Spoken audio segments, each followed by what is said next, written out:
श्री शिवाय नमस्तुभ्यम। हम सबको पता है कि कार्तिक पूर्णिमा का बहुत ही पावन सा दिन आ गया है और बहुत सारे लोग इस दिन को देव दीपावली के रूप में भी मनाते हैं। आपको पता है दीपावली जो होती है वो हम लोग मनाते हैं धूमधाम से, लेकिन ये जो दिन है ना वो दीपावली से भी बड़ा दिन माना जाता है। दीपावली से भी ज़्यादा दीपक लगाते हैं देव दीपावली पर, क्योंकि देवताओं की ये होती है दीपावली। कार्तिक मास का आखिरी स्नान का भी दिन है।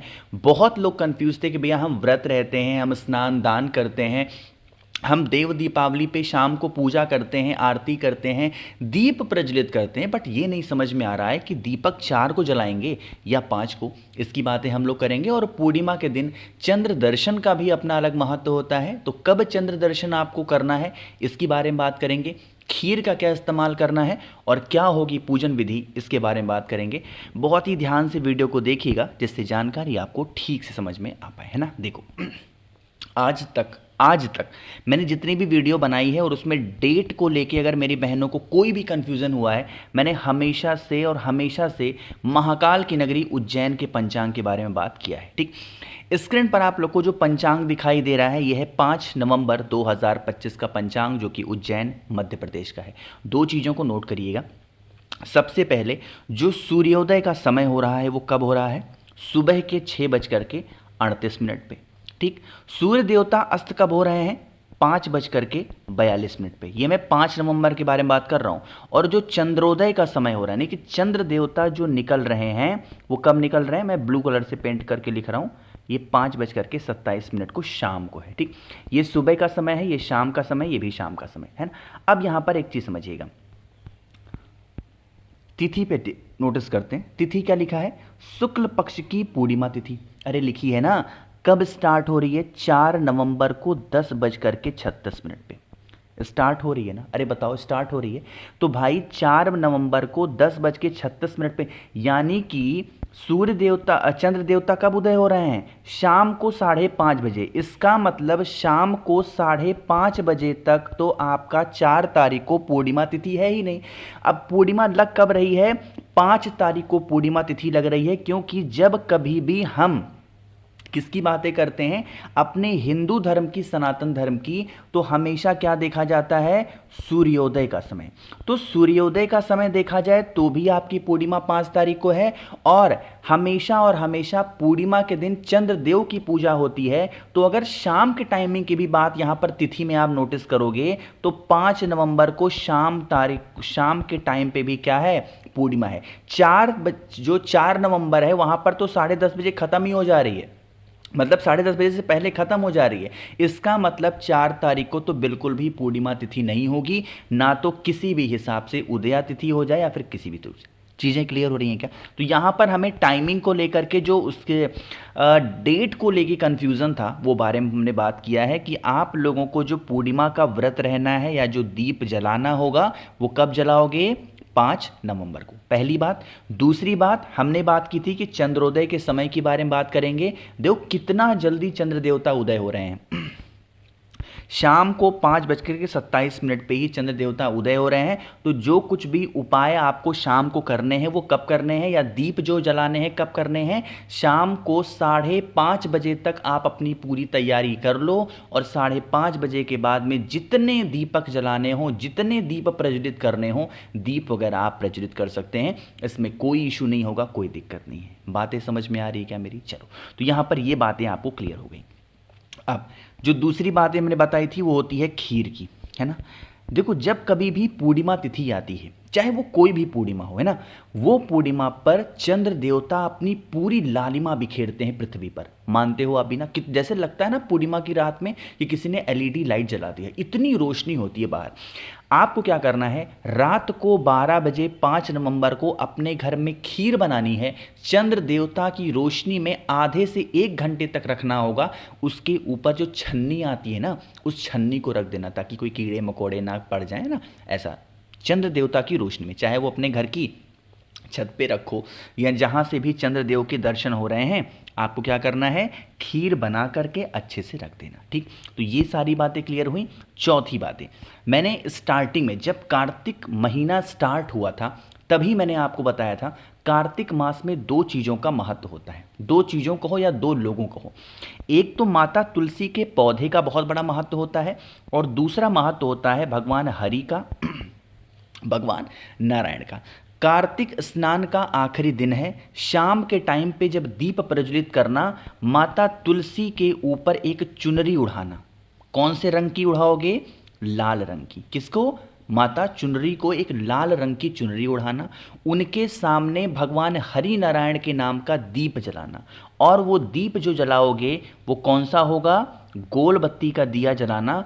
ओम नमो भगवते वासुदेवाय का ध्यान करके माता तुलसी से यही विनती करेंगे, हे देवी माँ, इस पूरी कार्तिक के महीने में हमने आपकी पूजा की, हमने आपकी आराधना की, हमने आपकी भक्ति की, हमने आपकी कथा सुनी या हमने आपकी कथा कही।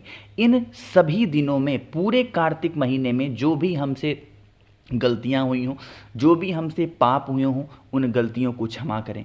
हमारे घर में इस प्रकार से समस्या है, उन समस्याओं को दूर करें, हमारी यही विनती है। विनती वगैरह करने के बाद में आप तुलसी माता की कितनी परिक्रमा करोगे? 7 परिक्रमा कर लेना। कार्तिक मास में पूजन करने का जो संपूर्ण फल होता है वो आपको ज़रूर मिल जाएगा। चीज़ें क्लियर हैं क्या? चलो, तो यहाँ पर कुछ उपाय के बारे में बात कर लेते हैं, जो कि पूज्य गुरु जी ने अपनी बहुत सारी कथाओं में इन उपाय के बारे में बात किया है। लेकिन उससे पहले एक छोटा सा काम करना है, जल्दी से करेंगे वीडियो को लाइक, जिसने अभी तक चैनल को सब्सक्राइब नहीं किया, और मेरी आवाज़ आप पहली बार सुन रहे हैं, चैनल को ज़रूर सब्सक्राइब करेंगे। अब चलो समझने की कोशिश करते हैं कि हमें एक्चुअली में करना क्या है। स्क्रीन पर क्या दिखाई दे रहा है? चावल दिख रहा है ना? अगर आपकी कोई ऐसी मनोकामना है जो बरसों से अधूरी है और आप ये सोच रहे हो कि मेरी ये विशेष पूरी होनी चाहिए, यार कुछ भी हो जाए मेरी इच्छा पूरी होनी चाहिए, इसके लिए चावल का एक दाना, ठीक। चावल के दाने के साथ में आपको इस प्रकार से बेलपत्र भी लेनी है, और बेलपत्र कहीं से कटा पिटा नहीं होना चाहिए, इस चीज़ का भी विशेष ध्यान दीजिएगा, ठीक है ना। क्या करना है? एक बेलपत्र और एक चावल का दाना, चुपचाप तांबे के लोटे में जल भरो और पहुंच जाओ कहाँ पे? देवाधिदेव महादेव के शिवलिंग के पास में। यहाँ पर एक नियम सुनिएगा, नाम पहले ही लिख दे रहा हूँ। आज पूर्णिमा तिथि होने की वजह से हमें पूजन किसकी करनी होती है? चंद्रदेव की। और भोले शंकर का एक नाम बड़ा ही प्रिय है पूर्णिमा तिथि का, क्या नाम है? चंद्रमौली। अरे लिखा हुआ दिख रहा है क्या आपको? बताओ, चंद्रमौली। नियम सुनेंगे, आप लोगों को जो एक चावल का दाना मैंने दिखाया उसे किसके नाम से चढ़ाओगे? चंद्रमौली महादेव के नाम से चावल का एक दाना महादेव के शिवलिंग के ऊपर चढ़ा देना। चढ़ाने के बाद में जो आपके पास में बेल पत्र होगी, उस बेल पत्र को भी महादेव के शिवलिंग के ऊपर समर्पित करना। अब यहाँ पर किसी देवी देवता का नाम नहीं लेंगे, यहाँ पर आपको अपनी मनोकामना कहनी है। जब चावल का एक दाना चढ़ाओगे तो चंद्रमौली महादेव का ध्यान करोगे, लेकिन वहीं पर जब बेलपत्र समर्पित करोगे चावल के दाने के ऊपर तो अपनी मनोकामना बोलनी है, और फिर आप लोगों को एक लोटा शुद्ध जल तांबे के लोटे से श्री शिवाय नमस्तुभ्यम का जप करके, स्मरण करके अगर आप चढ़ा देते हो, समर्पित कर देते हो, तो बरसों पुरानी जो आपकी विशेष होती हैं, मनोकामना होती है, वो इच्छा पूरी ज़रूर होती है, ठीक है ना। एक आखिरी उपाय के बारे में हम लोग बात करने जा रहे हैं इस दिन पे। आखिरी दिन है कार्तिक मास का, साथ ही साथ देव दीपावली का भी दिन है, ठीक। अभी भी आपको पता है देव उठनी एकादशी गई है, और आपको पता है कि देवता अब उठ चुके हैं। अभी तक क्या थे? जो भगवान हरि थे, नारायण थे, क्या थे? सो रहे थे। इसीलिए जब वो सोने जाते हैं उस टाइम पे देव शयनी एकादशी होती है। जब देवता उठ जाते हैं तो क्या बोलते हैं? देव उठनी एकादशी, है ना। अब इस दिन के लिए क्या करना है? बहुत पैसे चाहिए घर में ना, मतलब नहीं है पैसे, कर्ज में डूबे जा रही है दुनिया भर की, तो क्या करना?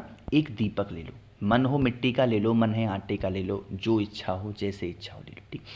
इसमें आपको लंबी बत्ती लगानी है घी का। कौन सा?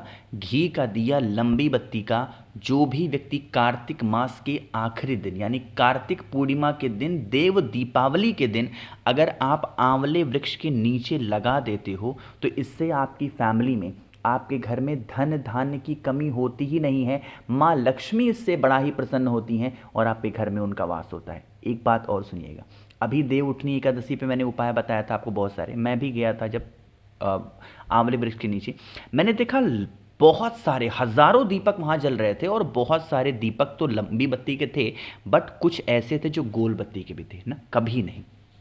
कभी भी आंवले वृक्ष के नीचे, कभी भी बेल वृक्ष के नीचे गोल बत्ती का दिया नहीं लगाना चाहिए। इससे कोई नुकसान आपको नहीं होगा कि पाप लग जाएगा, अरे बाप रे अब क्या हो गया, नहीं, पाप वगैरह नहीं लगेगा, बट आपको कोई फायदा भी नहीं मिलेगा, ये भी बता दे रहा हूँ, ठीक है ना। तो कहते हो भैया हम तो बहुत उपाय करते हैं, जब उपाय ठीक से नहीं कर रहे हो तो करते रहो करते रहो।